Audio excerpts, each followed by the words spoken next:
Matatanda ang ipinagdiwang ni two-time Olympic gold medalist Carlos Yulo ang kanyang 25th birthday noong February 16, 2025.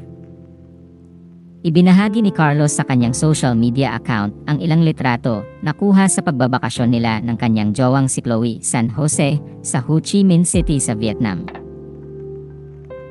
Sa caption ng kanyang post, sinabi ni Carlos na nagpapasalamat siya sa lahat ng blessings na natanggap niya nitong mga nagdaang taon. Mababasa rin sa caption ng kanyang post ang mensahe niya para sa lahat ng mga nagmamahal at sumusuporta sa kanya. Anya, maraming salamat po Lord sa mapagpalang kaarawan. Sa lahat ng pagsubok, blessings, experiences sa buhay at sa mga taong ipinalibot niyo po sa akin upang ako ay suportahan, tanggapin at higit sa lahat ay mahalin, lubos po akong nagpapasalamat. Sa huling bahagi ng caption ng kanyang post ay nagbigay ng birthday message si Carlos para sa kanyang sarili. Sabi niya, "Happy birthday Loy.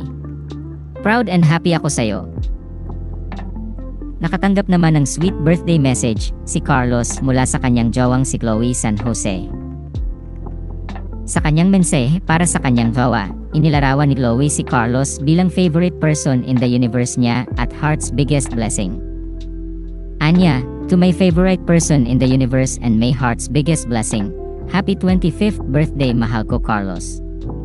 I wish you nothing but the best and the fulfillment of every dream you hold close to your heart.